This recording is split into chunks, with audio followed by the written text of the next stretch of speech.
Hi everyone, welcome to our YouTube channel Black diamond.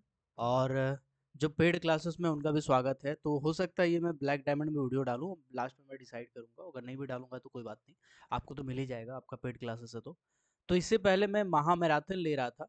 मैं आपको याद दिला दूं एक बार, चूँकि आपका अभी वीडियो लेक्चर के जरिए ज़्यादा क्लास चल रहा है ना। इससे पहले मैंने महा मैराथन लिया था माइंस एक्ट का पूरा माइंस एक्ट 1952 का पूरा महा मैराथन मैंने लिया था। और उस माइंस एक्ट में माइंस रूल के बहुत सारे पॉइंट कवर किए थे। बट फिर से मैं माइंस रूल का महा मैराथन लेने का कोशिश करूंगा जितना हो सकता है। ये महा मैराथन नहीं कहूंगा, मैं कहूंगा कि माइंस रूल 1955 का एक रिकैप वीडियो है। क्योंकि महा मैराथन में आपको पता ही है कि मेरा 5 घंटा 6 घंटा 4 घंटा कोई लिमिट नहीं होता है, लेकिन इसमें लिमिट है, मैं एक टाइम बांध के आया हूँ। तो इसमें मैं रिकैप वीडियो एक तरह से कह सकते हैं माइंस रूल का। तो माइंस एक्ट वाला वीडियो जो नहीं देखे हैं पेड क्लासेस वाले, वो जाके जरूर देखिएगा। पहले टीचमेंट ऐप में रिकॉर्डेड सेक्शन में होगा, ऑलरेडी अवेलेबल होगा। और उससे पहले भी मैंने बहुत सारा महामैराथन कराया था, वेंटिलेशन का पूरा A to Z करवाया है। इसके बाद आपका और भी बहुत सारे चैप्टर का करवाया है। थोड़ा आवाज़ आ रहा है, मेरे ऊपर वाले फ्लैट में काम चल रहा है भाई साहब। पड़ोसी है, क्या ही कर सकते हैं। कभी कोई तो मन करता है फावड़ा लेके घुस जाए उसके घर। खैर कोई बात नहीं। माइंस रूल का अब हम लोग पढ़ने वाले हैं, माइंस रूल का पढ़ने वाले हैं। तो आज हम लोग पढ़ने वाले हैं माइंस रूल 1955। तो देखो यार, ये बताने से पहले मैं आपको बार बार रिकमेंड करूंगा पेड क्लासेस वाले जाके पुराना वीडियो देख लो माइंस एक्ट वाला। क्योंकि माइंस एक्ट में मैंने स्टोरी ऑफ लेजिस्लेशन को बहुत ही डिटेल में समझाया था, जिसमें मैंने बताया था कि पहली बार माइंस एक्ट कब बनाया गया था, कोल माइंस रेगुलेशन पहली बार कब बनाया गया था, उससे पहले का क्या कानून था, जनरल क्लॉजेज एक्ट क्या था, अंग्रेज उसके द्वारा कैसे भारतीयों का शोषण कर रहे थे, ये सब पूरे डिटेल में बताया था। फिर माइंस एक्ट का सेक्शन 57 का कैसे प्रयोग किया जाता है, 58 का प्रयोग कैसे किया जाता है, कैसे कैसे नियम बनता है, कौन बनाता है, लोकसभा राज्यसभा का क्या योगदान होता है, राष्ट्रपति क्या कर सकता है, पूरा डिटेल में मैंने कानून कैसे बनाया जाता है, बायलो वगैरह सब कुछ मैंने डिटेल में बताया था। मीटिंग मीटिंग कैसे बुलाया जाता है सब मैंने बताया था माइंस एक्ट वाले वीडियो में। क्रैच रूल, पीट हेड बाथ रूल में क्या है, वोकेशनल ट्रेनिंग रूल में क्या है, क्या इंपॉर्टेंट है, क्या पढ़ना है क्या नहीं पढ़ना है, पूरा डिटेल में पुराना वीडियो मैंने बताया था। जो पेड क्लासेस वाले हैं जाके जरूर माइंस एक्ट का वीडियो देखिएगा। चलिए आते हैं माइंस रूल 1955 पे। देखो भैया, ऐसा है 2 जुलाई 1955 को इसको पब्लिश किया गया, जारी किया गया। अगर हम 1 जुलाई की बात करें ना, तो याद रखिएगा 1 जुलाई 2 जुलाई से पहले आता है। तो 1952 में ये जारी किया गया था माइंस एक्ट। क्या जारी किया गया था? माइंस एक्ट जारी किया गया था। और माइंस रूल कब जारी किया गया था? माइंस रूल जारी किया गया था 1955 में। ठीक है, 1955 में इसे जारी किया गया था। तो रूल्स का बाकी बेसिक चीज क्या है सर? देखो ऐसा होता है, एक होता है आपका हाई कोर्ट, ठीक है, एक होता है आपका पंचायत, जिसको खाप पंचायत कहते हैं। देखो ऐसा है कि मान के चलिए आपका घर का बकरी बगल वाला पड़ोसी का खेत में घुस के धान खा गई। अब बगल वाला पड़ोसी क्या किया, आके आपको गरियाने लगा कि हम तोर बकरिया हमारे खेतों में घुस के सब धान खाए गए। मतलब कुल मिलाकर के शिकायत करने लगी। तो क्या आप उस मैटर को लेके हाई कोर्ट जाएंगे कि देखिए सर ऐसा है, हमारा बकरी को मारा, हमारा मेरा बकरी को पकड़ के पीटा गया और हम लोग को बहुत सारा गाली दिया गया, क्या इस मैटर को लेके आप हाई कोर्ट जाएंगे? नहीं जाएंगे। आप पंचायत में इसका फैसला करेंगे। आप क्या करेंगे? पंचायत के पास जो 5 गो आदमी होता है, हुक्का पीता है, उसको बैठा के बोलेंगे देखिए चचा ऐसा ऐसा बात है, तो फैसला करा दीजिए। चचा बोलेंगे कुछ, फैसला लेंगे, है ना, कि नहीं ऐसा नहीं करना चाहिए, वैसा नहीं करना चाहिए, है ना। तो ये पंचायत, बेसिकली पंचायत इस मैटर को सॉल्व करता है। पंचायत को आप कंपेयर कर सकते हैं माइंस रूल से। पंचायत को आप माइंस रूल से कंपेयर कर सकते हैं। जैसे लेटरिन कितना बनेगा, कहाँ बनेगा, कितना महिला पे बनेगा, कितना पुरुष पे बनेगा, फर्स्ट एड स्टेशन कहाँ बनेगा, कितना बनेगा, किधर बनेगा, फर्स्ट एड रूम कहाँ बनेगा, कौन कब डॉक्टर रखेंगे, कितना आदमी होगा नहीं होगा, पूरा डिटेल में बताने का काम होता है माइंस रूल का। पूरा डिटेल में बताया गया मेडिकल एग्जामिनेशन कब होगा, कौन सा फॉर्म में लिखा जाएगा, कौन कॉपी में लिखेंगे, कौन रजिस्टर में नोट करेंगे, किस में रिपोर्ट देंगे, अगर एम्प्लॉय एफिलेट मेडिकल बोर्ड के पास अप्लाई करना चाहता है तो आप क्या करेंगे, कोई दुर्घटना हो गया तो कोर्ट ऑफ इंक्वायरी कब बैठेगा, कैसे बैठेगा, कौन किससे पैसा वसूलेगा, कौन उसका खर्चा देगा, है ना।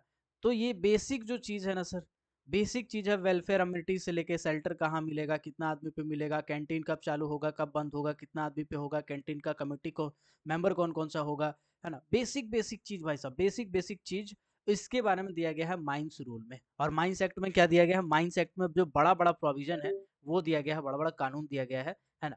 माइंस एक्ट में कहेंगे ड्रिंकिंग वाटर वगैरह दोनों जगह, तो sir drinking water mines act में खाली दिया हुआ है कि प्रोविजन है कि देना है, कितना देना है ये माइंस रूल बताया है, ठीक है।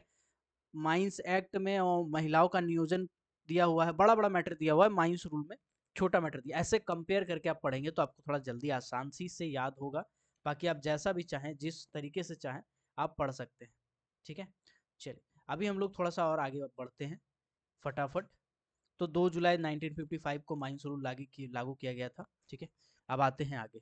देखो सबसे पहला है कमिटी। तो कमेटी के बारे में हल्का हल्का हम आपको शॉर्ट में बता देते हैं, हालांकि एक्ट में बताया था बट कोई बात नहीं। कमेटी आपका सेक्शन 12 में दिया हुआ है। कमेटी में टोटल मेंबर कितने होते हैं सर? टोटल मेंबर होते हैं 8। आपको मेंबर में बड़ा कंफ्यूजन होगा सर, आपको अगर आप पढ़ते होंगे तो आपको मेंबर में बड़ा कंफ्यूजन होगा। तो मेंबर एक जगह होता है 6, एक जगह मेंबर होता है 13। अब ये 6 वाला क्या है? ये है board of mining examination. Board of mining examination जो कि रेगुलेशन नंबर 10 में दिया हुआ है, सीएमआर 2017 का रेगुलेशन नंबर 10 में दिया हुआ है बोर्ड ऑफ माइनिंग एग्जामिनेशन, जिसमें मेंबर होते हैं 6। और पिट सेफ्टी कमेटी, पिट सेफ्टी कमेटी जो हर महीने माइंस में बैठता है, जब आदमी 100 से ज्यादा हो जाता है तो उस जगह पे 13 मेंबर होते हैं। ये जो 8 मेंबर वाला है सर, ये 8 मेंबर वाला क्या है? ये कमिटी है। कमिटी कौन होता है भाई साहब? कमिटी कौन होता है? कौन इसको नॉमिनेट करता है? देखो भैया कमिटी में सीआई साहब को तो हेड रहते हैं। सीआई साहब क्या होते हैं? हमारे चेयरमैन होते हैं, चेयरमैन कुर्सी पकड़ने वाला आदमी, अध्यक्ष होते हैं, ठीक है। इसके बाद एक सेक्रेटरी होता है। सेक्रेटरी को कौन चुनता है? तो सीआई साहब चुनते हैं। सेक्रेटरी को कौन चुनेगा? सीआई साहब चुनेंगे। तो एक तो हो गए हमारे सीआई साहब, दूसरे हो गए हमारे सेक्रेटरी साहब। अब बाकी जितने भी मेंबर होते हैं सबको कौन अपॉइंट करता है? सबको अपॉइंट करता है सेंट्रल गवर्नमेंट। बाकायदा एक नोटिफिकेशन निकाला जाता है, इसमें बताया जाता है कि कमेटी के ये फलना फलना मेंबर होंगे, जिनका क्वालिफिकेशन फलना फलना है, जिनका एक्सपीरियंस फलना फलना है। ऐसा एक गैजेट निकाल के प्रकाशित किया जाता है सेंट्रल गवर्नमेंट के द्वारा, गैजेट ऑफ इंडिया में। तब जाके कमेटी में 8 मेंबर चुने जाते हैं। 8 मेंबर का कार्यकाल कितने समय का होता है? 8 मेंबर का कार्यकाल होता है 3 साल का। 3 साल का 8 मेंबर का कार्यकाल होता है, ये चीज आपको ध्यान रखने वाली बात है। 3 साल का 8 मेंबर का कार्यकाल होता है, इस चीज को आप ध्यान में रखेंगे, ठीक है। चलो कार्यकाल हो गया, सदस्य हो गया 8, 12 सेक्शन के अंदर कमेटी है, चलो ठीक है। तो चलो अपॉइंट तो समझ गए, अब सेंट्रल गवर्नमेंट करता है। अब मान के चलिए कोई रिजाइन देना चाहता है, कोई मेंबर रिजाइन देना चाहता है, तो वो मेंबर किसको रिजाइन देगा? अगर मेंबर रिजाइन देना चाहता है तो सर सीआई साहब के पास रिजाइन देगा।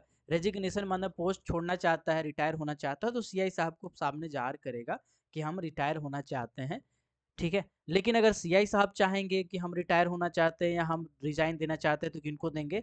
तो ये देंगे सेंट्रल गवर्नमेंट को। ये किसको देंगे? सेंट्रल गवर्नमेंट को देंगे अपना रेजिग्नेशन कि भैया हम चाहते हैं सेवानिवृत्त होना, या इस काम से हम अलग होना चाहते हैं। और सेंट्रल गवर्नमेंट चाहेगा तो निकाल भी सकता है। सेंट्रल गवर्नमेंट अगर बिना मर्जी का भी चाहेगा तो सीआई साहब को निकाल सकता है। ये चीज आपको ध्यान देने वाली बात है, ठीक है। चलिए यहाँ तक क्लियर हो गया कमेटी में। तो कमेटी में और क्या क्या होगा, कुछ कुछ बेसिक पॉइंट है, मैं एक एक बार क्लियर करते रहा हूँ। कमेटी में जितने भी मेंबर होंगे सरकारी पैसा उनको मिलेगा, आने का, जाने का, खाने का, पीने का, रहने का, गाड़ी से घूमने का, सब पैसा उनको सरकार द्वारा दिया जाएगा, जिसको निर्धारित मानदेय कहते हैं, ठीक है। और उसके बाद अ, अगर मान के चलिए कोई अनुपस्थित हो, कोई इंडिया में अनुपस्थित हो, तो इंडिया में अनुपस्थित हो तो फिर उनको लेटर भेज के, है ना, कार्य किया जाएगा। अध्यक्ष लेटर भेज के या मेल भेज के उनको बताया जाएगा कि हाँ भाई ऐसा है। कोई लगातार 6 महीना से बाहर बाहर है, कोई लगातार 6 महीना से बाहर है, आउटसाइड ऑफ इंडिया है, आउटसाइड ऑफ इंडिया है, तो उस कंडीशन में उसको परित्याग दे देना है, यानी रेजिग्नेशन दे देना है। उसको क्या करना है? रेजिग्नेशन दे देना है सर, उसको रिजाइन कर देना चाहिए। अगर रिजाइन नहीं करता है तो उस कंडीशन में उसे कमिटी के द्वारा निकाल दिया जाएगा, क्योंकि 6 महीना ज्यादा आप विदेश में रह रहे हैं, लगातार आप मीटिंग अटेंड नहीं कर रहे हैं, उस केस में आपको रेजिग्नेशन देना जरूरी पड़ जाएगा, ठीक है। यहाँ तक क्लियर हो गया। या सेंट्रल गवर्नमेंट चाहेगी तो कभी भी किसी भी मेंबर को निकाल सकती है, इंक्लूडिंग आपका चेयरमैन। इसके बाद मान के चलिए कोई ऐसा है, कोई सदस्य मर गया या कोई सदस्य बीच में छोड़ के चला गया, रिजाइन दे दिया, तो इस केस में जो उसका कार्यकाल होगा, मान के चलिए 3 साल का कार्यकाल था, 2 साल वो बंदा काम किया, 1 साल बचा था तो वो रिजाइन कर दिया, तो 1 साल के लिए अलग से मेंबर चुने जाएंगे। जो रिजाइन वाला पोस्ट होगा उस पोस्ट के लिए इलेक्टिव इलेक्शन किया जाएगा, जिसके लिए 1 साल के लिए पद चुना जाएगा। यहाँ तक क्लियर हो गया? चलो यहाँ तक क्लियर हो गया। अब आते हैं आगे। अब मान के चलिए मीटिंग बुलाने का बात है कि मीटिंग बुलाते हैं, चलो भाई ये मीटिंग बुलाते हैं, ये मैटर है, ठीक है।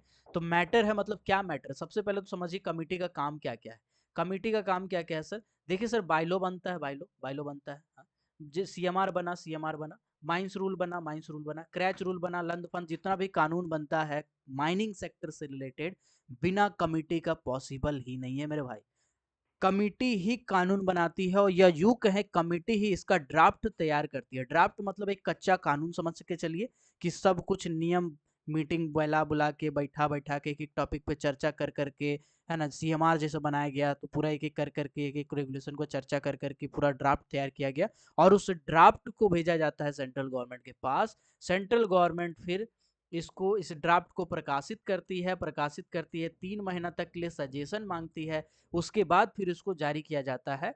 इसके बाद फिर फाइनल सरकार इसको गैजेट ऑफ इंडिया में प्रकाशित करती है। जैसे ही गैजेट ऑफ इंडिया में प्रकाशित करती है, इस पर कानूनन ठप्पा लग जाता है, ये एप्लीकेबल हो जाता है हमारे देश में। ये होता है पूरा का पूरा प्रोसीजर, ठीक है। यहाँ तक क्लियर हो गया।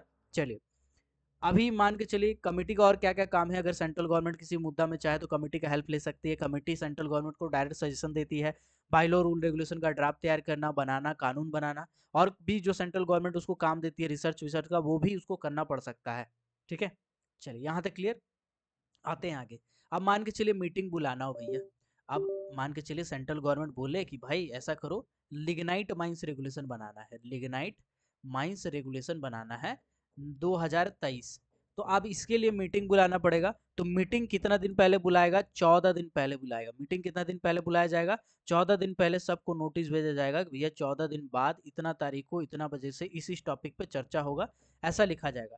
तो 14 दिन पहले मीटिंग बुलाया जाएगा। अब बात है कि मीटिंग का एजेंडा पूरा डिटेल में कितना दिन पहले भेजा जाएगा, तो 7 दिन पहले, 7 दिन पहले मीटिंग का एक एक एजेंडा को भेजा जाएगा, क्लियर कर जाएगा पहले ही। ये सब कौन करेगा सर, ये करेगा सेक्रेटरी। ये कौन करेगा, ये सेक्रेटरी करेगा, ठीक है। यहाँ तक ध्यान रहे, ये कौन करेगा, ये सेक्रेटरी करेगा। लेकिन अगर कभी भी इमरजेंसी में मीटिंग बुलाना पड़ गया, इमरजेंसी में मीटिंग बुलाना पड़ गया, तो 2 दिन पहले मीटिंग बुलाया जा सकता है, 2 दिन पहले मीटिंग बुलाया जा सकता है, ठीक है। चलिए यहाँ तक क्लियर हो गया। आते हैं अब आगे, ठीक है। अब आते हैं आगे। मान के चलिए कोई टॉपिक है, ठीक, उस टॉपिक में यस या नो का जरूरत है, यस या नो का जरूरत है। तो ऐसा था कि जो सीआई साहब थे वो तो प्रेजेंट थे, साथ ही साथ टोटल मिला करके कितने मेंबर हम पकड़ लेते हैं, ऐसा पकड़ते हैं 7 6, टोटल मिलाकर के 6 और मेंबर थे। सीआई साहब अपना 1 मेंबर हो गए, और बाकी 6 मेंबर और अलग से, टोटल 7 मेंबर प्रेजेंट थे। तो 6 मेंबर में जो वोटिंग हुआ, तो 3 मेंबर बोला यस ये काम होना चाहिए, और 3 मेंबर बोला ना ना ना ना ऐसे नहीं होगा, ये काम नहीं होना चाहिए। तो अब तो भैया मैटर लटक गया है।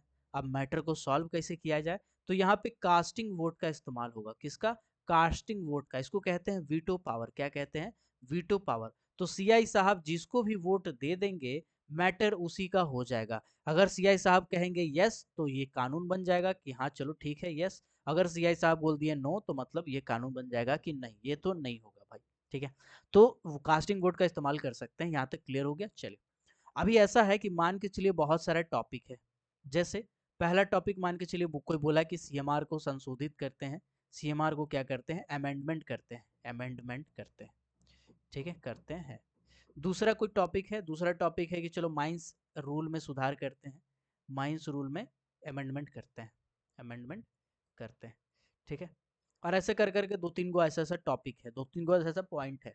अभी जो भी बंदा, जो भी बंदा मतलब जो भी टॉपिक पे 3 आदमी बोल देगा, 3 आदमी, 3 आदमी मतलब 3 मेंबर, सॉरी 3 मेंबर या उससे ज्यादा आदमी बोल देगा कि हाँ इस टॉपिक पे चर्चा होना चाहिए, सीआई साहब उसी टॉपिक पे चर्चा करेंगे, या उस टॉपिक को अवश्य टच करेंगे। अगर उसको थोड़ा अवॉइड करना चाहते हैं तो अभी अवॉइड करके, लेकिन बाद में करेंगे, करेंगे जरूर सर, इसको इग्नोर नहीं कर सकते। अगर 3 मेंबर किसी टॉपिक को सजेस्ट करता है कि नहीं इस टॉपिक पे बात होना चाहिए, तो मतलब होना चाहिए। तो याद रखिएगा, ये कानून नहीं बन रहा है, ये कोई यस या नो करके बहुमत मिलके वो पूरा पूरी पारित नहीं हो रहा है, कोई ऑर्डर पारित नहीं हो रहा, बल्कि एक टॉपिक को सजेशन दिया गया है कि हाँ ये टॉपिक पे चर्चा होना चाहिए, तो फिर उसी टॉपिक पे चर्चा होगा। यहाँ तक क्लियर हो गया। चलिए, है ना, यहाँ तक क्लियर हो गया। कोई भी ट्रांजैक्ट होने के लिए, ट्रांजैक्ट का मतलब क्या होता है, मतलब होता है कि मीटिंग था आज, मीटिंग में आदमी पहुंचा, ठीक है, मीटिंग में आदमी पहुंचा, तो मीटिंग में कितना, जस्ट अ सेकेंड, मीटिंग था आज, मीटिंग में कितने मेंबर होने चाहिए सर, 8 मेंबर होने चाहिए। 8 में से अगर 4 मेंबर प्रेजेंट हो, मतलब कि 50% अटेंडेंस हो, तो इस कंडीशन में मीटर ट्रांजैक्ट हो जाएगा, यानी कि मीटिंग आगे बढ़ा दिया जाएगा। अगर इससे कम हो तो फिर मीटिंग को स्थगित कर दिया जाएगा। यहाँ तक क्लियर हो जाएगा, यहाँ तक आई होप आपका क्लियर हो गया होगा। ठीक है, चलिए, बाकी इसमें बस यही सब लिखा हुआ है कि मीटिंग में एक एक मिनट बुक होगा, मतलब किस मिनट में किस पे चर्चा किया गया, क्या क्या टॉपिक पे कितना टाइम लगा, क्या क्या फैसला किया गया, सेक्रेटरी सबको नोट करते जाएगा, किसका क्या पॉइंट था, कौन इसको सजेस्ट किया, कुछ ने इसका विरोध किया, किसने इसका अ, समर्थन किया, सब लिखा जाएगा। और लास्ट में जितने भी मीटिंग होते हैं सबको कॉन्फिडेंशियल रखा जाएगा, जब तक कि सीआई साहब ना चाहे, सीआई साहब ना चाहे तब तक इसको रिकॉर्ड करके रखा जाएगा, मतलब वीडियो कॉन्फ्रेंसिंग के जरिए वीडियो रिकॉर्डिंग होगा सबका, सब मीटिंग का, और उसको कॉन्फिडेंशियल रखा जाएगा। अगर वीडियो मीटिंग नहीं हो पाता है तो जितने भी रिकॉर्ड है, रजिस्टर है, सबको कॉन्फिडेंशियल रखा जाएगा। ऐसा नहीं कि मीटिंग अंदर किया, बाहर आके मीडिया वाला बोल रहा है ना ना मीटिंग में जैसे हुआ वैसे हुआ, वो सब नहीं बताया जाएगा जब तक कि सीआई साहब आदेश ना देते हो। इसी के साथ आपका चैप्टर नंबर 2 समाप्त होता है। आप डिटेल में खोल के देखिएगा, इससे ज़्यादा डाटा आपको नहीं मिलेगा। आते हैं चैप्टर नंबर 3 पे। चैप्टर नंबर 3 है sir court of inquiry. Chapter number 3 है court of inquiry, court of inquiry. अब इसको थोड़ा सा समझिएगा, कोर्ट ऑफ इंक्वायरी होता क्या है, इसमें मेंबर कितने होते हैं, कौन बैठता है कौन नहीं बैठता है, इसको समझिएगा। देखो ऐसा है कि पहले नियम क्या था, पहले नियम था इसमें बेसिकली 3 मेंबर होते थे। ठीक है, कम से कम, कम से कम 3 मेंबर होते थे। जैसे कि कोई बड़ा मैटर होता है ना, उसका फैसला करने के लिए खंडपीठ बैठता है।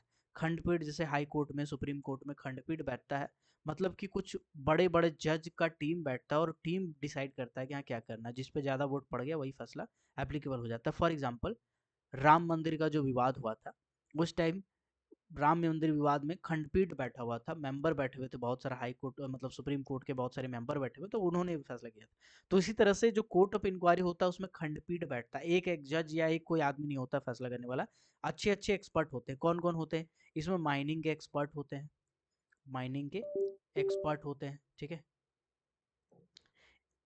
ठीक, इसके बाद इसमें कम से कम एक यूनियन लीडर होगा, एक क्या होगा, यूनियन लीडर होगा, जो एक्सपीरियंस होगा, बड़े बड़े रिटायर्ड होंगे, या जिनको काफ़ी लंबे टाइम का तजुर्बा होगा, उन्हें इसमें बैठाया जाएगा। इसके बाद कोई वरिष्ठ अधिकारी होंगे, सीनियर ऑफिसर होंगे, सीनियर ऑफिसर लेवल पे काम किए हों, जो सीएमडी सीएम जीएम है ना, इन लेवल पे काम किए हुए प्रतिष्ठित पदाधिकारी होते हैं, प्रतिष्ठित अधिकारी होते हैं सॉरी, वो इनमें बैठेंगे। पहले ये नियम था कि कम से कम 3 आदमी ऐसा बैठेगा, लेकिन अभी क्या है सर, अभी इसमें थोड़ा सा सुधार कर दिया गया है।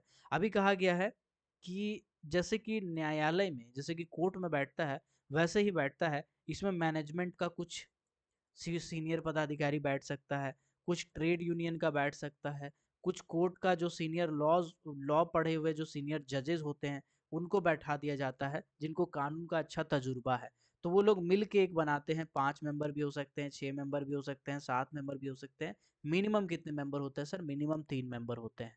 ठीक है, तो ऐसे करके बैठता है और सब मिलके अपना अपना डिसाइड करता है, मैटर पे प्रकाश डालता है। ठीक है, कोर्ट ऑफ इंक्वायरी सेक्शन कितना में दिया गया है, तो याद रखिएगा, बहुत इंपॉर्टेंट है, सेक्शन नंबर 24, सेक्शन नंबर 24 में दिया गया है कोर्ट ऑफ इंक्वायरी। ठीक है, तो याद रहेगा आपको, कोर्ट ऑफ इंक्वायरी कितना नंबर पे दिया हुआ है, कोर्ट ऑफ इंक्वायरी दिया हुआ है सेक्शन नंबर 24 पे। ठीक है, चलिए, अभी इसको थोड़ा सा और आगे हम लोग पढ़ते हैं।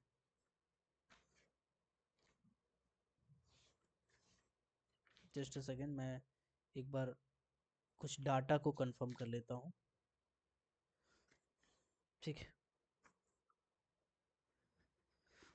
देखो यार, कोर्ट ऑफ इंक्वायरी बैठता कैसे है, फैसला कैसे होता है, कम कहानी सुनाते हैं, उसके बाद आपको समझाते हैं। ठीक है, कोर्ट ऑफ इंक्वायरी जब बैठता है ना, तो सबसे पहले जिस माइंस में दुर्घटना हुआ, जिस माइंस में दुर्घटना हुआ, माइंस में क्या हुआ, दुर्घटना हुआ, तो माइंस में दुर्घटना होते साथ ही मैनेजर का गर्दन में लटक रहा है तलवार। ठीक है, पेनाल्टी भी बहुत सारा होता है। माइंस एक्ट जब पढ़ा रहे थे तो पढ़ाए थे, कभी भी अगर माइंस में दुर्घटना हो जाता है और कोई आदमी मर जाता है, तो माइंस का जो मैनेजर है ना, वो गया तिलंडी में, वो गया तिलंडी में, क्योंकि मैनेजर ही फंसता है जनरली। और मैनेजर अगर एक बार फंस गया और माइंस में दुर्घटना हुआ और आदमी मर गया, तो जानते हैं मैनेजर को क्या होगा, मैनेजर को 2 साल का जेल होगा सर, 2 साल का जेल होगा और शायद 500 या 2000 रुपया जुर्माना है, मे बी 2000 रुपया जुर्माना है, 2000 रुपया पेनल्टी लगेगा, ठीक है। तो 2 साल का जेल ये मत देखिए आप, 2 साल का जेल होगा वो तो ठीक है, लेकिन साथ ही साथ मैनेजर का सर्टिफिकेट भी तो डीजीएमएस रद्द करेगा। मतलब माइनिंग सेक्टर से उसका करियर खत्म है सर, करियर खत्म है, फिर बाहर आके वो दुकान लगा सकता है, सिंघाड़ा बतासा या पैसा कौड़ी बिजनेस कर सकता है। तो यही होता है मैनेजर के साथ अगर कभी दुर्घटना किसी माइंस में हो जाता है तो, इसीलिए मैनेजर का पसीना छूटते रहता है, ठीक है। तो माइंस का दुर्घटना, इसको पूरा डिटेल में बताए थे माइंस एक्ट वाला में, है ना। लड़का लोग कमेंट कर रहा था मैनेजर नहीं बनेंगे कभी, ऐसे है वैसे है, पूरा डिटेल में समझाए थे 1952 वाला जब करवा रहे थे तो। इससे पहले वाला जो महामैराथन कराए थे, जो पेड़ वाला बच्चा नहीं देखा बाबू जाके देखो, बहुत दिक्कत होगा तुमको। महामैराथन करते जाओ, महामैराथन में एक तरह से समझ लो पूरा डिवीजन करा रहे तुम्हारे A to Z, ठीक है। चलो, तो भैया माइंस में दुर्घटना हुआ, दुर्घटना होने के बाद माइंस का मैनेजमेंट को बोला गया कि एक रिपोर्ट सबमिट कीजिए। तो माइंस का जो भी मैनेजमेंट है, माइंस का मैनेजर है, माइंस में जितने लोग काम करते हैं, जो चश्मदीद गवाह हैं, है ना, वो सब अपना रिपोर्ट लिखेंगे। जो ओवरमैन उस जगह पे काम कर रहा था, जो माइनिंग सरदार था, सब रिपोर्ट लिखेंगे। और रिपोर्ट लिखने के बाद जो मैनेजमेंट का रिपोर्ट है, इसको दिया जाएगा किसको, कोर्ट ऑफ इंक्वायरी को। कोर्ट ऑफ इंक्वायरी के पास इनको जमा किया जाएगा, ठीक है। इसके बाद एक इंस्पेक्टर होंगे, या तो इंस्पेक्टर होंगे या तो स्पेशल ऑफिसर होंगे, जो सेंट्रल गवर्नमेंट अपॉइंट करता है। माइंस एक्ट जो कल कराया था बताए थे। तो ये इंस्पेक्टर या स्पेशल ऑफिसर जाएगा उस माइंस में, जाके जांच करेगा, जो भी जरूरी समझे, जिससे भी जरूरी समझे स्टेटमेंट लेगा। अगर ये स्पेशल ऑफिसर चाहेगा तो कौवा महीना में बैठा होगा पेड़ पे, तो उससे भी पूछ सकता है बताओ क्या हुआ था, और उसको भी बताना पड़ेगा, ठीक है। कोई भी आदमी अगर मना करता है तो कानूनन उसको सजा दिया जाएगा, पेनाल्टी है, ठीक है, पेनाल्टी है अगर कोई गवाह देने से इनकार करता है और चश्मदीद है तो, ठीक। तो इंस्पेक्टर अपना एक रिपोर्ट बनाएगा और रिपोर्ट बनाने के बाद सबमिट करेगा कोर्ट ऑफ इंक्वायरी के पास, ठीक है। अब कोर्ट ऑफ इंक्वायरी जब बैठेगा तो कोर्ट ऑफ इंक्वायरी के पास वह स्पेशल इंस्पेक्टर भी मौजूद होगा। माइंस का मैनेजमेंट का टीम, जो जो दोषी है और जो जो जस्मदीद गवाह हैं, वो सभी कोर्ट ऑफ इंक्वायरी के पास मौजूद होंगे। इसके बाद फिर वो सबसे पूछा जाएगा, यहाँ पे वकील नहीं होता है जो आपका पक्ष रखे, आपको खुद रखना पड़ता है। तो कोर्ट ऑफ इंक्वायरी में आपसे सवाल पूछा जाएगा, अलग अलग आदमी से, चश्मदीद गवाह से पूछा जाएगा, और उस बेसिस पे वो डिसीजन लेते हैं कि आखिर किनका बात पे सत्यता है। और जिनको भी वो आदेश करते हैं कि हाँ भैया इसका सर्टिफिकेट रद्द करो, मैनेजर दोषी है इसको 2 साल डालो जेल में, है ना, ये फलना माइनिंग सरदार दोषी है उसका इसका भी सर्टिफिकेट हटाओ, रद्द करो, माइनिंग सरदार के लायक नहीं है, इसको मजदूर बना दो, ये जो आदमी है ये भी दोषी है, इसका लापरवाही था इसीलिए इसका आपका डिमोशन करिए, इसको हटाइए, इसको मजदूर बनाइए। तो ऐसा करके कोर्ट ऑफ इंक्वायरी ऐसा आदेश पारित करती है। तो कोर्ट ऑफ इंक्वायरी के बारे में आई होप आपको कॉन्सेप्ट क्लियर हो गया है ना, कैसे कैसे बैठते हैं, कैसे होता है, क्या होता है, पूरा का पूरा आपका क्लियर हो गया होगा। चैप्टर नंबर 3 इसी के साथ आपका समाप्त तो होता है। इसमें डाटा वाला चीज तो नहीं है, मुझे एक बार देख लीजिए। जी बिल्कुल नहीं है। अब आते हैं हम चैप्टर नंबर 4 पे। चैप्टर नंबर 4 पे देखो भैया, चैप्टर नंबर 4 है certifying surgeon. Just a second, certifying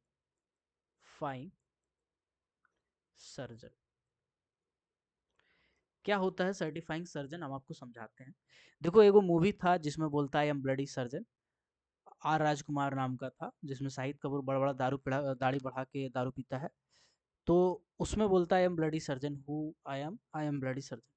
तो सर्जन जो होता है ना, सर्जन, सर्जन का मतलब होता क्या है, जो चीर फाड़ करे, जो चीर फाड़ करे उसको सर्जन कहते हैं। और ये जो चीर फाड़ तभी कर सकता है कोई बंदा जब वो एमबीबीएस यानी कि बैचलर इन मेडिकल साइंस करके, इसके बाद एमडी यानी मास्टर इन आपका मेडिकल साइंसेस किया हो, तभी जाके वो बंदा चीर फाड़ कर सकता है। तो उसी को सर्जन कहेंगे। यानी एमडी मतलब एक तरह से कह सकते हैं कि मास्टर पास हो, जो मास्टर डिग्री रखते हो, एक स्पेसिफिक फील्ड का नॉलेज रखते हो, चाहे कार्डियोलॉजिस्ट हो जाए, ऑर्थोलॉजिस्ट, कुछ भी हो जाए भाई, बहुत सारा होता है, हमको पता नहीं, डॉक्टर लाइन का ज़्यादा आइडिया नहीं है, ठीक है, इंजीनियर बन गए बहुत है। तो एमडी जो है सर्जन साहब हमारे जिस लेवल के होंगे उसी लेवल का बंदा को सर्टिफाइंग सर्जन बनाया जाएगा। सर्टिफाइंग सर्जन कौन होते हैं सर? सर्टिफाइंग सर्जन का काम क्या क्या होता है हम समझाते हैं। मान के चलिए 16 साल का कोई बंदा माइंस में काम कर रहा है। अब माइंस का मैनेजमेंट को शक है कि ये लौंडा जो है वो 16 साल का 18 साल का सर्टिफिकेट बना के माइंस को बेवकूफ़ बना रहा है। तो मैनेजमेंट जाएगा सर्टिफाइंग सर्जन के पास और बोलेगा भैया ऐसा ऐसा मैटर, ये जो 16 साल का आदमी बेवकूफ़ बना रहा है। तो सर्टिफाइंग सर्जन इस 16 साल का लौंडा का मेडिकल जांच करेगा, ब्लड का सैंपल निकाल के होता है मेडिकल जांच, और उसका एज प्रमाणित करेगा, एज का सत्यता का प्रमाणित करेगा। है ना। सच है कि नहीं है वो बताएगा। अगर सर्टिफाइंग सर्जन कहता है कि हाँ ये लौंडा का 18 साल है, तो फिर उसको माइंड से नहीं निकाला जा सकता, 18 साल ही माना जाएगा। अगर वो कहता है कि नहीं ये गलत है, इस लड़का का 18 साल नहीं है, इसका 16 साल 17 साल है, तो उस कंडीशन में पहले तो माइंस के ऊपर में या जो भी उसको अपॉइंट किया है गलत तरीके से अगर ये लड़का आया, तो लड़का के ऊपर में केस दर्ज किया जाएगा कि ये फॉल्स गिरी करके आया है। जो भी उसका 3 महीना का जेल और जुर्माना है वो दिया जाएगा, सर्टिफिकेट रद्द होगा, नौकरी जाएगा अलग। ठीक है। तो ये होता है जनरल प्रिकॉशन। सर्टिफाइंग सर्जन का काम है सबसे पहले एज की सत्यता का पता करना। उसके बाद होता है जो नोटिफाइड डिजीज होते हैं, जो नोटिफाइड डिजीज होते हैं, नोटिफाइड डिजीज। नोटिफाइड डिजीज कौन सा रेगुलेशन नंबर सेक्शन में दिया हुआ है? Section number 25। सेक्शन नंबर 25 में नोटिफाइड डिजीज दिया हुआ है जिसका संख्या टोटल 8 होता है। ठीक है, हम पढ़ा है पूरा डिटेल में यार माइंस एक्ट वाला, तो देखिएगा जाके उसमें। तो नोटिफाइड डिजीज सेक्शन 25 में दिया गया है। तो ये नोटिफाइड डिजीज अगर किसी बंदे को हो जाए, तो उस कंडीशन में सर्टिफाइंग सर्जन उसका जांच करता है। पहले तो मेडिकल जांच से पता चलता है, डॉक्टर जो जांच कर रहा है वो करता है। उसके बाद फिर सर्टिफाइंग सर्जन उसका सत्यता का प्रमाणित करेगा कि वाकई में नोटिफाइड डिजीज है या नहीं है। उसके बाद फिर अगर है तो फिर उस कंपनी के ऊपर एक्शन भी ले सकता है सर्टिफाइंग सर्जन। सीआई साहब को बता सकता है कि हाँ देखिए इस माइंस के चलते ऐसा ऐसा हो रहा है। फिर डीजीएमएस उस माइंस का क्या हल करेगा आपको पता ही है। तो चलिए फिलहाल सर्टिफाइंग सर्जन से रिलेटेड जो भी पॉइंट्स थे वो मैंने आपको कवर करा दिया। सर्टिफाइंग सर्जन कौन होता है ये आपको पता है, क्या करता है ये आपको पता है। ठीक है, चलिए अभी हम लोग थोड़ा सा सर्टिफाइंग सर्जन को इसमें भी देखते हैं। Just a second. Mines act रूप में सेक्शन नंबर शायद 11 में होगा सर्टिफाइंग सर्जन में भी, कंफर्म कर लेता हूँ एक बार। जी बिल्कुल, सेक्शन नंबर 11 में है लोकल लिमिट, स्थानीय सीमाओं। ठीक है, चलिए मेडिकल सुपरवाइजर वही चीज़ लिखा हुआ है सर, वही चीज़ लिखा हुआ है, कुछ अलग पॉइंट नहीं है। मुझे लगा कुछ अलग से पॉइंट होगा तो देखा जाऊंगा, बट कोई नहीं। चलिए बातें हैं chapter number 4A। 4A 4B करके दो चैप्टर दिया है। पहले तो 4 है जो खत्म होता है, 4A, 4A है फिर 4B है। 4A में दिया हुआ है medical examination sir, medical examination. अब इस मेडिकल एग्जामिनेशन को समझने से पहले एक कहानी है जो हम आपको सुनाएंगे और आपको सुनना पड़ेगा। सुनिएगा। जो माइंस में एम्प्लॉयड होते हैं पूरा डिटेल में इसको कहानी में बताते हैं, सुनिएगा सर। कलम कॉपी साइड में रखिए, कहानी सुनिए। अरे भाई कलम चेंज कर लेते हैं, मज़ा नहीं आ रहा है। तो कहानी ऐसा है कि आप नया नया कौरा कौरा लौंडा है, आप जा रहे किसी माइंस में नौकरी पकड़े हैं, नया नया माइंस में आपको नौकरी मिला है। तो जैसे आप माइंस में जाते हैं आपका आईएमई करवाया जाता है। क्या करवाया जाता है? आईएमई। आईएमई का मतलब होता है initial medical examination, initial medical examination. इस इनिशियल मेडिकल एग्जामिनेशन में दो फॉर्मेट होते हैं सर। अगर आप माइनिंग सेक्टर में हैं तो आपका दो फॉर्मेट होता है, एक होता है पी फॉर्म, एक होता है P1 फॉर्म। पी फॉर्म क्या होता है? पी फॉर्म का मतलब होता है अगर आप कंपनी में काम कर रहे हैं, कंपनी में काम करने जा रहे हैं सर, जैसे डिस्पैच सेक्शन में काम करने जा रहे हैं, जैसे कुरियर बॉय का काम करने जा रहा है, जैसे क्लर्क का काम करने जा रहा है, जैसे कोई ऑफिस स्टाफ है, जैसे कोई ऑफिस का साहब है, तो उस कंडीशन में आपका पी फॉर्मेट में एग्जामिनेशन लिया जाता है। पी फॉर्मेट क्या होता है सर? पी फॉर्मेट में लिखा रहता है कि अगर कोई आदमी डिस्पैच में काम करना चाह रहा है या ये सब जगह पे काम करना चाह रहा है, माइंस को छोड़ के बाकी जगह पे काम करना चाह रहा है कंपनी में, ऑफिस ऑफिस में, तो उसका मेडिकल स्टैंडर्ड क्या होगा, क्या क्या जांच किया जाएगा। उसका कुछ कुछ ऐसा है कि उसमें कोटा भी होता है। एक हाथ वाला आदमी है, एक हाथ कट चुका है तो उसका भी कोटा होता है, वो बंदा भी काम कर सकता है। कलर ब्लाइंडनेस है वो बंदा भी काम कर सकता है। तो इसका एक अलग स्टैंडर्ड होता है। P1 क्या होता है? P1 का मतलब होता है जो माइंस में नियोजित है। माइंस में नियोजित मतलब जो अंडरग्राउंड माइंस या ओपन कास्ट माइंस में काम करते हैं वो उसमें नियोजित है। इसमें कलर ब्लाइंडनेस को भी कंसिडर किया जाता है कि आंख में अगर कलर ब्लाइंडनेस है, रात औंधी है यानी नाइट ब्लाइंडनेस है, तो वो बंदा को नहीं लिया जाएगा। ठीक है, उस बंदा को नौकरी नहीं दिया जाएगा। अगर हाइपर टेंशन है, हाइपोटेंशन है, बीपी लो है, बीपी हाई है, तो सब कंडीशन को बहुत ही सिंसियरली देखा जाता है। क्योंकि देखो यार लो हाई बीपी या हाई बीपी में ना जनरली हार्ट अटैक का प्रॉब्लम होता है, ब्लॉक हो जाता है। तो बहुत सारा प्रॉब्लम है, मैं बताऊंगा कभी अगर आप कहोगे तो। बस आप कहो तो दो कमेंट सेक्शन में, मैं बताऊंगा आपको कि माइंस में जब नौकरी करने जाएगा तो मेडिकल जांच में क्या क्या होगा, मैं डिटेल में बताऊंगा। ठीक है, तो P1 फॉर्म में माइंस का नियोजन, माइंस में नौकरी करने जा रहा है तो फिर आपका खाता कॉपी देखा जाएगा कि हाँ चलो ये है इसका इसका पूरा अच्छे से डिटेल में जांच होगा। ये इसका अलग स्टैंडर्ड होता है। इसमें एक हाथ वाला बंदा काम नहीं कर सकता है, इसमें कलर ब्लाइंडनेस वाला, नाइट ब्लाइंडनेस वाला काम नहीं कर सकता है, फिजिकली फिट होना चाहिए, हफनी का प्रॉब्लम नहीं होना चाहिए। हफनी क्या होता है, 4 कदम चलने के बाद आदमी हांफने लगता है, लंग्स में प्रॉब्लम होता है, पानी भर जाता है, बहुत सारे रीज़न है जिसके चलते। तो इनिशियल मेडिकल एग्जामिनेशन जब कोई बंदा को लिया जाएगा तो वो कब लिया जाएगा, ज्वाइनिंग के, याद रखिएगा, ज्वाइनिंग के 5 साल के अंदर। क्या बात कर रहे हैं सर, 5 साल ज्वाइनिंग के टाइम लेते हैं ना, ना ना ना ना। यही तो गलती है, 5 साल देख के आप पीएमई ठोक दोगे आंसर में। लेकिन सुनो, ज्वाइनिंग के 5 साल के अंदर आईएमई कर लिया जाता है किसी कंडीशन में। माइंस के पास अभी डॉक्टर नहीं है, कुछ अवेलेबल नहीं है, टाइमिंग नहीं है, ऐसा नहीं है, वैसा नहीं, कुछ भी रीजन हो, तो 5 साल के अंदर उसको करना होता है। और पीएमई कब करते हैं, पीएमई 5 साल के अंतराल पे करते हैं सर। पीएमई कब करते हैं, पीएमई, एक सेकंड यार, पीएमई 5 साल के अंतराल पे करते हैं, 5 साल के अंतराल पर करते हैं, इंटरवल पे करते हैं 5 साल का। पीएमई होता है पीरियोडिक मेडिकल एग्जामिनेशन से। एक बंदा अगर आईएमई करवा लिया, उसके बाद जब भी कंपनी में करवाएगा वो पीएमई करवाएगा। ठीक है, वो क्या कराएगा, पीएमई करवाएगा। तो एक तरह से रिफ्रेशर ट्रेनिंग जैसा ही है। माइंस में 1/20 एम्प्लॉय हमेशा जाएंगे हर साल, माइंस में, हर साल, हर साल। ठीक है, हर साल कितना जाएंगे, 1/20। मतलब ये हुआ कि मान के चलिए, मतलब 20% व्यक्ति कितना जाएंगे, 20% व्यक्ति, सॉरी, इसको 15 लिखना चाह रहे थे हम, 15, उसको काटेंगे 100 से तो 20%, यानी 15 एम्प्लॉय जाएंगे, 15 एम्प्लॉय जाएंगे। फॉर एग्जाम्पल अगर 400 बंदा किसी माइंस में काम कर रहा है, 400 बंदा किसी माइंस में काम कर रहा है, तो 5 से डिवाइड कीजिए, 5 चके 20, 5 40। ठीक है, 80 बंदा हर साल यहाँ पे मेडिकल जांच कराने के लिए जाएंगे। ठीक है, ये नियम है तुम्हारा 1/5। ओके, 1/5 होगा। यहाँ तक क्लियर हो गया। आईएमई करते हैं मेडिकल ज्वाइनिंग के टाइम। अब बात है कि आईएमई या मेडिकल जांच, आईएमई या पीएमई किसका नहीं होता, ये लाइन तो पूछ देता भाई। तो ये किसका नहीं होता है सर, याद रखिएगा, ये नहीं होता है जो टेम्प्रोरी बेसिस पे हो, जो टेम्प्रोरी बेसिस पे हो या फिर कैजुअल बेसिस पे हो। टेम्प्रोरी बेसिस बोलो, कैजुअल बेसिस बोलो, एक ही है। जो 6 महीना से कम टाइम के लिए हो, 6 महीना या उससे कम टाइम के लिए, उससे कम टाइम के लिए हो। 6 महीना या उससे ज्यादा टाइम के लिए भी अगर टेम्प्रोरी बेसिस पे कोई बंदा लाओगे ना भाई, उसका भी आईएमए पीएमए कराना पड़ेगा, उसका भी मेडिकल करवाना पड़ेगा।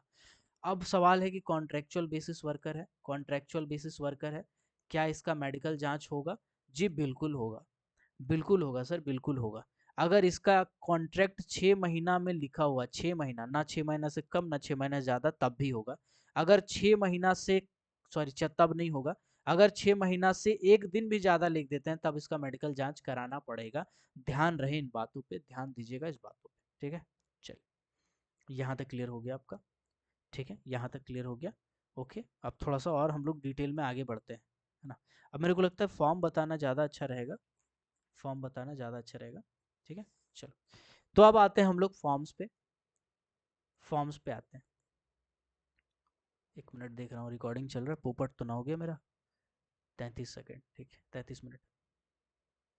अरे यार, कोई नहीं, फॉर्म पे आते हैं। देखो भैया, फॉर्म ऐसा है कि सीएमआर में अगर बात करेंगे फॉर्म का, तो 1 2 3 4 5 6 7 8 9 10 11 12 13 14 15 16, बिल्कुल 16, इसमें 17 होगा। ठीक है, चलो, एक बार मैं क्लियर कर लेता हूँ अपने से, उसके बाद मैं बताता हूँ। देखो यार, सीएमआर में फॉर्म है टोटल 16, चूंकि नाम है 17 लेकिन है 16, है ना। सीएमआर में कितने फॉर्म है, 16 फॉर्म है। और माइंस एक्ट रूल की बात करें तो उसमें टोटल कितने फॉर्म है, टोटल 17 फॉर्म है। पता था नहीं चलेगा, धोखाबाज पेन कहीं का। सॉफ्टवेयर बड़ा खराब है यार, कोई नहीं, सॉफ्टवेयर क्या रोकेगा जब पढ़ने पढ़ाने का मूड हो तो। चलिए, तो आते हैं हम लोग डायरेक्टली फॉर्म के ऊपर। तो ये देखिए आपके स्क्रीन पे फॉर्म है, आप चाहें तो सीएमआर ब्लैक डायमंड में भी जाके देख सकते हैं, ब्लैक डायमंड में डाला हुआ है यार। ब्लैक डायमंड में कह रहे वीडियो अपलोड नहीं हो रहा है, थोड़ा सा समय का अभाव हो जाता है, लड़का बच्चा का महामैराथन लेते हैं 5 घंटा 4 घंटा, कहाँ से मिलेगा समय। तो फिर भी हम कोशिश करते हैं डालने का। चलो, देखो भैया, फॉर्म स्पेसिफाइड बाई सीआईएम, ये आपका सीएमआर में फॉर्म है, कोल माइंस रेगुलेशन में फॉर्म है। एक बार हम फटाफट पढ़ते हैं। फॉर्म 1A में क्या होता है, नोटिस ऑफ ओपनिंग। माइंस कभी भी नया नया खोल रहे हैं, चकाचक करते हैं, खोल रहे हैं, तो notice of opening form 1A में दिया जाता है। 1B में क्या है, नोटिस ऑफ री ओपनिंग, बीच में बंद हुआ था, फिर से आप लगातार खोल रहे हैं, फिर से नया खोल रहे हैं, तो नोटिस ऑफ री ओपनिंग में देंगे। 1C में क्या है, नोटिस ऑफ क्लोजर अमेंडमेंट, यानी कि बंद करना है या हमेशा के लिए बंद करना है, तो देंगे। फॉर्म 1D में क्या है, नोटिस ऑफ डिसकंटिन्यूस। डिसकंटिन्यूस का मतलब होता है कि अभी तो चला रहे हैं लेकिन बाद में हम इसको ओपन करेंगे, तो उस कंडीशन में देंगे। इसके बाद है आपका फॉर्म 2A। 2 में क्या होता है, notice of change in mines, मतलब माइंस का नाम में अगर आप चेंज कर रहे हैं, परिवर्तन कर रहे हैं, मान के चलिए माइंस का जो नाम है वो नाम है आपका कुछ और, आप चेंज कर रहे हैं आप माइंस का नाम, ठीक है, तो उस कंडीशन में फॉर्म 2A में नोटिस देंगे। अगर माइंस का ऑनरशिप चेंज हो रहा है, मतलब मान के चलिए टाटा का माइंस था, अब बीसीसीएल खरीद लिया है, तो अब इस कंडीशन में एक नया फॉर्म 2B में देना पड़ेगा। फॉर्म 2C क्या होता है सर, जब माइंस का एड्रेस चेंज कर रहे हैं, मान के चलिए कि रांची में सीसीएल का हेडक्वार्टर है, अब रांची छोड़ के आप चाह रहे हैं सीसीएल के हम धनबाद शिफ्ट कर जाएं, तो इस कंडीशन में 2C में नोटिस देना पड़ेगा उसको, ठीक है। इसके बाद 2D क्या होता है, notice of appointment of agent manager etcetera, यानी एजेंट है मैनेजर है अगर इसका नियुक्ति करना है, तो उस कंडीशन में आपको फॉर्म 2D में नोटिस देना पड़ेगा। यानी एजेंट मैनेजर एटसेट्रा, एटसेट्रा में कौन कौन आता है सर, एटसेट्रा में सर्वेयर आता है, एटसेट्रा में आपका सुपरवाइजर आता है, एटसेट्रा में इंजीनियर आता है, ये सब आपका एटसेट्रा के अंदर में आता है, ठीक है। तो फॉर्म 2D में अपॉइंटमेंट करेगा तब नोटिस देगा, और फॉर्म 2E में टर्मिनेशन करेगा तब नोटिस देगा, ध्यान रहेगा। चलिए आगे बढ़ते हैं। फॉर्म 3 में क्या है सर, एनुअल रिटर्न भेजते हैं हम लोग, एनुअल रिटर्न 1 फरवरी या उससे पहले भेजते हैं, एनुअल रिटर्न फॉर्म 3 में भेजते हैं, ठीक है। एनुअल रिटर्न में साल भर में कितना पैसा कमाए, कौन मशीन खरीदे नहीं खरीदे, सब आपको डिटेल भेजना पड़ता है। फॉर्म 4A में क्या है, जब आदमी कभी एक्सीडेंट हो जाता है किसी माइंस में या डेंजरस ऑकरेंस हो जाता है, उस कंडीशन में फॉर्म 4A में नोटिस भेजते हैं। फॉर्म 4B क्या है सर, फॉर्म 4B है पर्टिकुलर ऑफ डिक्यूज और इंजर्ड पर्सन, यानी कि अगर किसी आदमी का दुर्घटना में मृत्यु हो गया या फिर इंजर्ड हो गया, तो उस आदमी का डिटेल भेजते हैं, क्या नाम था उसका, बाप का नाम क्या है, कहाँ घर है, डेट ऑफ बर्थ कहाँ है, तो वो आपको डिटेल में फॉर्म 4B में भेजना पड़ता है। फॉर्म 4C में क्या है, particular of injured person returning to duty, मतलब कि जब वो ड्यूटी वापस लौटता है एक्सीडेंट से जूझने के बाद, इलाज उलाज कराने के बाद, तो फॉर्म 4C में उसका नोटिस हम लोग भेजते हैं। अब आते हैं आगे फॉर्म 5 में। फॉर्म 5 में क्या है sir, notice of notified disease. Notified disease का कितना नंबर सेक्शन में मैंने बताया आपको, सेक्शन नंबर 25 में नोटिफाइड डिजीज के बारे में दिया हुआ है। टोटल नोटिफाइड डिजीज कितना है, 8 गो नोटिफाइड डिजीज है, ठीक है। चलिए, तो ये आपका फॉर्म 5 में भेजते हैं। फॉर्म 6 में क्या भेजते हैं, कॉन्ट्रावेंशन, यानी कि जो इंस्पेक्टर था इंस्पेक्शन में जो भी नोट किया वो आपका फॉर्म 6 में भेजते हैं, इंस्पेक्टर उसमें नोट करता है।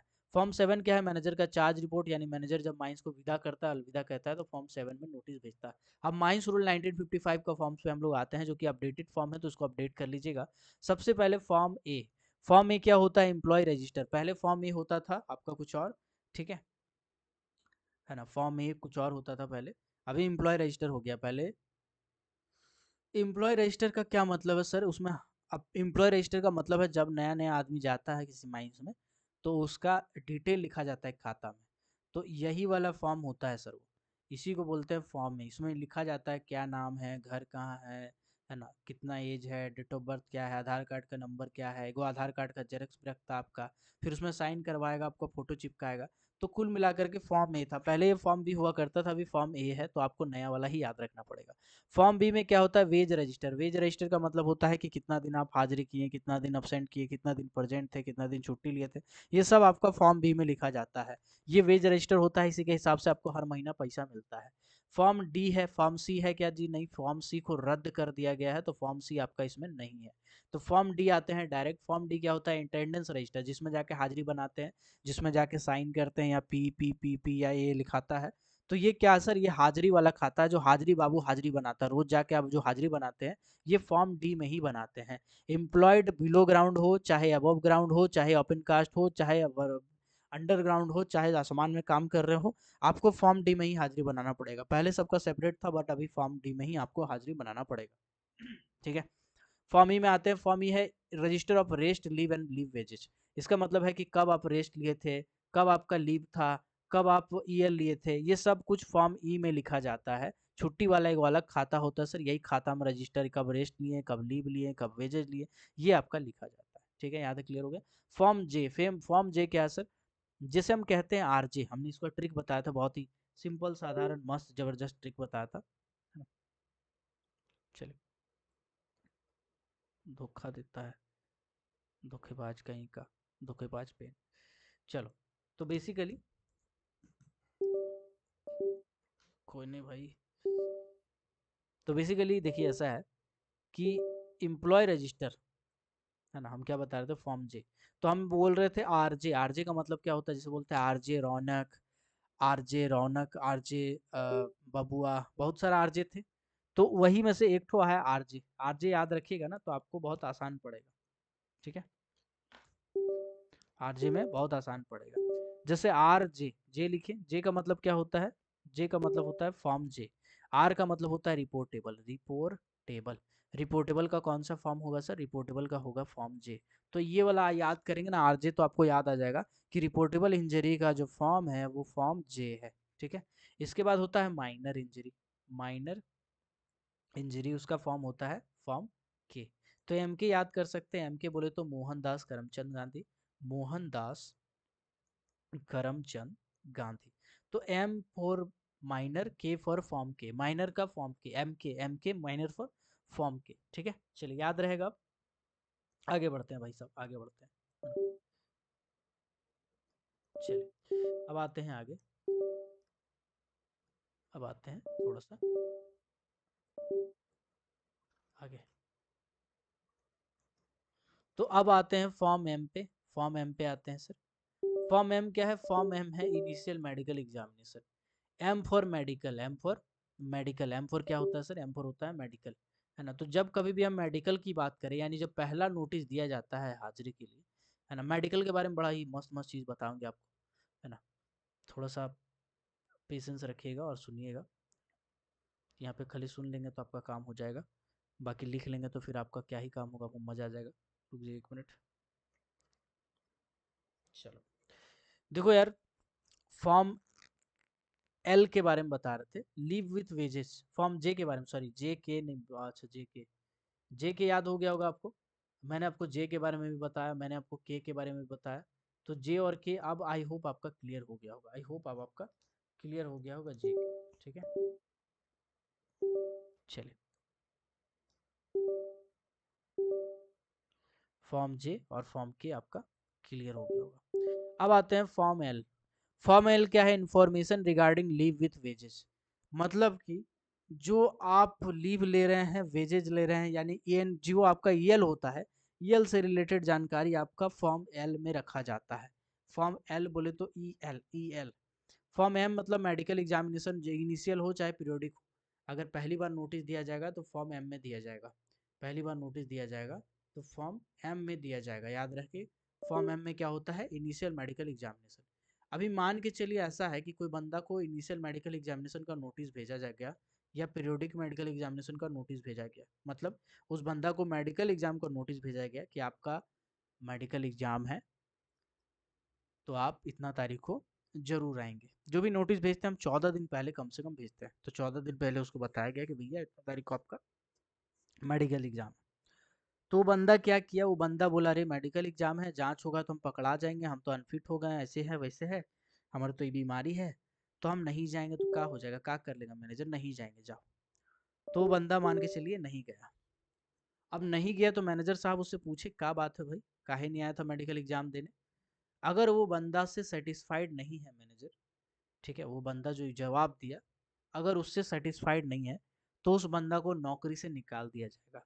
ये कहाँ लिखा है सर, ये लिखा हुआ है आपका फोर, ये जो चैप्टर है, फोर जो चैप्टर है उसको जब आप पढ़ेंगे तो 29E, डॉक्टरी जांच कराने में चूक, यानी failure to underground undergo medical examination, उसमें लिखा हुआ है उचित कारण के बिना जांच के लिए उपस्थित नहीं होगा, अगर होता है तो वो नौकरी से डिस्चार्ज होने का भागी बनेगा।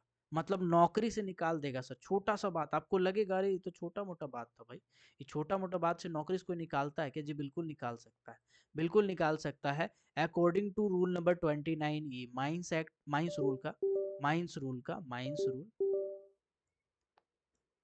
1955 का, रूल नंबर 29 का ई में लिखा हुआ है कि अगर आप मेडिकल एग्जाम नहीं देते हैं तो उस कंडीशन में आपको निकाल दिया जाएगा। लेकिन अगर कुछ वैलिड रीजन है, मामा घर गए थे, मौसी घर गए थे, उधर फंस गए, उधर फंस गए, तबीयत खराब था, बच्चे की परीक्षा था, तो उस कंडीशन में आपको छूट दिया जा सकता है, मैनेजर साहब अगर कहेंगे तो छूट दिया जा सकता है। फिर आपको फिर से नोटिस भेजा जाएगा फॉर्म एन में। पहले फॉर्म एन में नोटिस भेजा, अब फॉर्म एन में नोटिस भेजेगा, है ना। जैसे हम लोग बोलते हैं एन फॉर नेक्स्ट, नेक्स्ट अगला कौन है भाई, अगला कौन है, तो एन फॉर नेक्स्ट मतलब अगला वाला, नेक्स्ट वाला जो नोटिस भेजेगा, यानी सेकेंड और फाइनल नोटिस होता है। मेडिकल एग्जामिनेशन के लिए भेज दिया जाएगा कि हाँ भाई अब आपका जो मेडिकल एग्जाम है वो फाइनल ये रहा, ठीक है। इसके बाद अब मेडिकल एग्जाम हुआ तो उसको फिर रिपोर्ट भी तो देना है? मेडिकल एग्जाम हुआ तो उसको रिपोर्ट भी तो देगा। डॉक्टर बोलेगा तो सही, हाँ भाई तुम्हारी किडनी खराब है कि सब ठीक है, आँख बराबर है, कनक, तो फॉर्म ओ में रिपोर्ट देगा। किसमें देगा? फॉर्म ओ में। तो हमने पढ़ा एम, एन, ओ, फिर पढ़ेंगे पी, फिर पढ़ेंगे P1, फिर पढ़ेंगे आर, ठीक है, फिर पढ़ेंगे क्यू, ऐसे करके पढ़ेंगे। एम फोर पहला मेडिकल का नोटिस था पहला, एन फोर था नेक्स्ट वाला नोटिस था, ओ फोर था रिपोर्ट वाला, P4 था फिजिकल स्टैंडर्ड जो हम आपको ऑलरेडी पढ़ा चुके हैं, medical standard fitness for persons to be employed, जिसको नौकरी पे रखना है। और फॉर्म P1, P1 मतलब माइंस के लिए, सॉरी P1 के लिए माइंस के लिए है, और P के लिए आपका मेडिकल फिटनेस जो नॉर्मल कंपनी में जॉब करना चाहते हैं, ठीक है, उसके लिए। तो P और P1 ऑलरेडी बता चुके हैं, तो अब इसको स्किप करते हैं। Q के बारे में बात करेंगे। तो फॉर्म Q में है notice of medical examination by appellate medical board. क्या होता है अपीलेट मेडिकल बोर्ड, समझाते हैं इसको, बड़ा ही डिटेल में समझिएगा। क्वेश्चन है कि मान के चलिए ऐसा है कि हम नया नया गए हैं नौकरी करने के लिए। अब बंदा क्या बोलता है समझिएगा, जानकारी के अभाव में बोल देता है लेकिन बोलना नहीं चाहिए, ठीक है। बंदा बोलता है कि सर हम ECL का गए थे मेडिकल देने के लिए, वहां तो हमको एपिलेट मेडिकल बोर्ड दिखा ही नहीं। हमको क्या नहीं दिखा? एपिलेट, स्पेलिंग इसका थोड़ा हमको देखना पड़ेगा यार, किधर लिखे हैं भाई। थोड़ा स्पेलिंग हटाओ, जज्बातों को समझो, ना स्पेलिंग गए गोली तेल लेने। Appellate medical board. तो मान के चलिए ऐसा है कि लड़का बोल रहा है कि हम ECL का गए थे मेडिकल देने के लिए, हमको मेडिकल में एपिलेट मेडिकल बोर्ड तो दिखा ही नहीं भाई। हमारा तो एगो डॉक्टर था जो जांच कर रहा था। देखो ऐसा है, नियम क्या है समझिएगा, माइंस रूल के हिसाब से, माइंस रूल नंबर 29 का जे कहता है, और जे से पहले वाला जो है GH आगे कहता है सब, ये कहता है कि भैया ऐसा है कि जब आप कोई कंपनी में मेडिकल देने जाओ ना, चाहे आप IME दो, चाहे आप PME दो, ठीक है, आपका जो मेडिकल एग्जामिनेशन है, ठीक है, वो कोई भी प्रैक्टिशनर ले सकता है, जो कोई भी प्रैक्टिशनर ले सकता है, या MBBS डॉक्टर ले सकता है, ठीक है, MBBS डॉक्टर भी ले सकता है। ऐसा नहीं है कोई भी डॉक्टर मतलब जिसको कंपनी रखा हो खुद के लिए, या कोई अगर स्टेट गवर्नमेंट या सेंट्रल गवर्नमेंट का डॉक्टर हो तो उसको भी पार्ट टाइम हायर करके वो अपना काम कर सकता है। तो मतलब डॉक्टर हो कुल मिलाकर के, स्टेट वाला हो, सेंट्रल वाला हो, MBBS डॉक्टर हो, कोई प्रैक्टिशनर हो, या कंपनी का बंदा हो, CCL है तो CCL का डॉक्टर है, वो मेडिकल एग्जामिनेशन आपका ले सकता है, IMA PME कर सकता है। इसके लिए एपिलेट मेडिकल बोर्ड का जरूरत नहीं है सर। एपिलेट मेडिकल बोर्ड का जरूरत कब पड़ता है, सुनिएगा ध्यान से। अभी मान के चलिए ऐसा है, ECL में लड़का गया परीक्षा देने के लिए, तो उसका मेडिकल एग्जाम दिया कोई बंदा, और उसको बोला कि तुम हाइपोटेंशन से ग्रसित है, हाइपोटेंशन से ग्रसित है। हाइपोटेंशन क्या होता है, हम हल्का सा आइडिया दे देते हैं आपको। जिसका BP ब्लड प्रेशर हाई हो जाता है ना, उसको हाइपोटेंशन का कैटेगरी में गिना जाता है, हाइपोटेंशन हाइपरटेंशन का कैटेगरी में गिना जाता है, ठीक है। तो बंदा अब थोड़ा सा टेंशन में आ गया कि भाई मेरे साथ फ्रॉड हुआ है, हमको लगता है मेरे साथ चीटिंग हुआ है, मेरे साथ कंपनी फ्रॉड किया है, तो अब हम जा रहे हैं फिर से मेरी मेडिकल जांच हो। तो वो अप्लाई कर सकता है, कहाँ कर सकता है, एपिलेट मेडिकल बोर्ड में, appellate medical board. Appellate medical board में वो बंदा अप्लाई कर सकता है फिर से कि हाँ भाई हमको फिर से मेडिकल देना है, तो वो बंदा अप्लाई कर सकता है एपिलेट मेडिकल बोर्ड में। कौन होता है एपिलेट मेडिकल बोर्ड में, ये भी मैं आपको बताऊंगा, ठीक है। फिलहाल आप समझिए कि एपिलेट मेडिकल बोर्ड के पास वो बंदा अप्लाई किया, अप्लाई करने के बाद, अप्लाई करने के बाद उस बंदे को सक्सेस दे दिया गया, उस बंदे को कहा गया कि हाँ तुम पूरी तरह से स्वस्थ है, तो फिर वो नौकरी ज्वाइन कर सकता है, या जो कर रहा था वो वापस से कर सकता है। या फिर एपिलेट मेडिकल बोर्ड उसको स्वस्थ पाया गया है, बोला है कि स्वस्थ है तुम, ठीक है, तो वो स्वस्थ सिर्फ 6 महीने के लिए मानेगा सर, साल भर के लिए मानेगा, जिंदगी भर के लिए नहीं, सिर्फ 6 महीने के लिए मानेगा कि 6 महीने के लिए आप स्वस्थ हैं। 6 महीने के बाद फिर से आपका जांच एपिलेट मेडिकल बोर्ड के द्वारा किया जाएगा। अगर उसमें भी आप जांच में स्वस्थ पाए जाते हैं तो फिर आपका आगे नौकरी कंटिन्यू होता रहेगा, यानी 6-6 महीना में फिर इसका जांच हो जाएगा। अपीलेट मेडिकल बोर्ड अगर जांच करता है, उसमें बंदा स्वस्थ पाया जाता है, तो चूंकि डॉक्टर पहले जांच किया था, या तो वो डॉक्टर गलत जांच किया है, या वो डॉक्टर जो जांच किया था वो सही था, आप कुछ ऐसा लेके आए हैं बॉडी में, कंज्यूम करके आए हैं कि आपका जो भी खतरा है वो खतरा आपको दिख नहीं रहा है, ठीक है। मतलब ब्लड प्रेशर हाई हो गया था तो आप सिंधा नमक चाट लिए हैं। कुछ केमिकल्स आते हैं जो बीपी को अचानक से हाई को लो और लो को हाई करने का काम करता है ना। कुछ ऐसे बीमारियां हैं जिनको दबाने के लिए बहुत सारा दवाई खा लिया जाता है, कंज्यूम कर लिया जाता है, तो ऐसा कर सकता है। तो एपिलेट मेडिकल बोर्ड उस कंडीशन में 6 महीना के लिए मात्र देता है कि भैया आप 6 महीना के लिए स्वस्थ है, 6 महीने के बाद फिर आइए मेरे पास, ठीक है। इसके बाद अगर स्वस्थ है तो फिर उसको पूरी तरह से स्वस्थ माना जाता है। अगर अस्वस्थ है, अगर ये अस्वस्थ है, तो या तो उसका नौकरी चला जाएगा, या तो कंपनी को कहा जाता है कि आप उसको वैकल्पिक काम में रखिए, यानी कुछ ऐसा काम में रखिए जिसमें इस बीमारी से कोई असर पड़ने वाला नहीं, ठीक है। चलिए यहाँ तक क्लियर हो गया। अब आते हैं आगे। अभी ऐसा है कि एपिलेट मेडिकल बोर्ड में होता कौन है, इसको समझिए। Appellate medical board, appellate medical board क्या होता है सर? एपिलेट मेडिकल बोर्ड कोई छोटा मोटा चीज नहीं है कि हर कंपनी वाला बैठा के रखेगा पहले से, ना, ऐसा नहीं। एपिलेट मेडिकल बोर्ड एक कंपनी है जिसमें, जैसे सीसीएल कंपनी, ठीक है, सीसीएल अप्रोच करेगा एपिलेट मेडिकल बोर्ड को, कब? जब उसको कैंडिडेट अप्लाई करता है कि नहीं नहीं मैं आप गलत जांच कर रहे हैं, तब जाके वो अप्रोच करता है। इसमें कौन कौन हो सकता है सर? इसमें पहला तो एक डीजीएमएस, डीजीएमएस में जो मेडिकल ऑफिसर होता है ना, समझ रहे सर, डीजीएमएस में, डीजीएमएस में जो मेडिकल ऑफिसर होता है वो एक मेंबर होता है इसका, ठीक है। दूसरा मेंबर कौन होता है? दूसरा मेंबर होता है कोई एलोपैथिक डॉक्टर, एलोपैथिक डॉक्टर जो सेंट्रल गवर्नमेंट, ठीक है, सेंट्रल गवर्नमेंट की कंपनी में काम करता है, और सीआई साहब इसको रखा है इसमें, किसमें? एपिलेट मेडिकल बोर्ड में, समझिएगा। सेंट्रल गवर्नमेंट का कोई डॉक्टर है और उसको सीआई साहब, चीफ इंस्पेक्टर साहब बोला है कि काम कीजिए, आप बहुत बढ़िया डॉक्टर है, आप एपिलेट मेडिकल बोर्ड में शामिल हो जाइए, तो वो बंदा रहता है, ठीक है।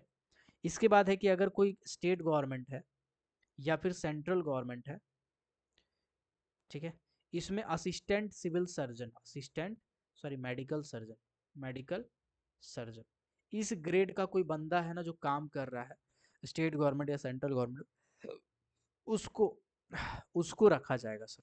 तो आप समझ रहे हैं एपिलेट मेडिकल बोर्ड में जो आदमी बैठा है, ये आदमी एमबीबीएस डॉक्टर है ना भाई, एमबीबीएस के बहुत ऊपर है। मेडिकल ऑफिसर बनने में ना बहुत बहुत, पहले तो एमबीबीएस करता है वो तो जान रहे हैं हम, लेकिन उसके बाद बहुत साल का तजुर्बा, ये वो, डीजीएमएस का बड़ा सा ऑफिसर होता है, तो मेडिकल ऑफिसर होता है डीजीएमएस का।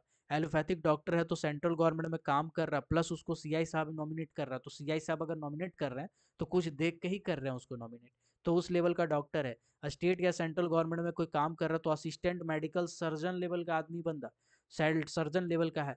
तो ये अपीलेट मेडिकल बोर्ड होता है जब कभी कोई कंपनी, मान के चलिए सीसीएल मेडिकल एग्जाम लिया, कोई आदमी को डिस्क्वालीफाई कर दिया, तो वो जो डिस्क्वालीफाइड आदमी था वो अप्लाई किया, अप्लाई किया कितना दिन पहले? 30 दिन के लिए, 30 दिन पहले अप्लाई किया, और इस 30 दिन में 14 दिन पहले, ठीक है, जैसे अप्लाई किया, अप्लाई करने के 30 दिन के अंदर में उसका मेडिकल जांच होगा, अपीलेट मेडिकल जांच, और 14 दिन पहले मैनेजर जो है उसको नोटिस दिन के भेजेगा। क्या बता रहे हैं हम? हमने बताया कि मान कर चलिए कोई बंदा डिस्क्वालीफाइड है, ठीक है, तो डिस्क्वालीफाइड बंदा को 30 दिन पहले फिर बताया जाएगा कि आपका एपिलेट मेडिकल बोर्ड है, 30 दिन पहले एपिलेट मेडिकल बोर्ड होगा, ठीक है।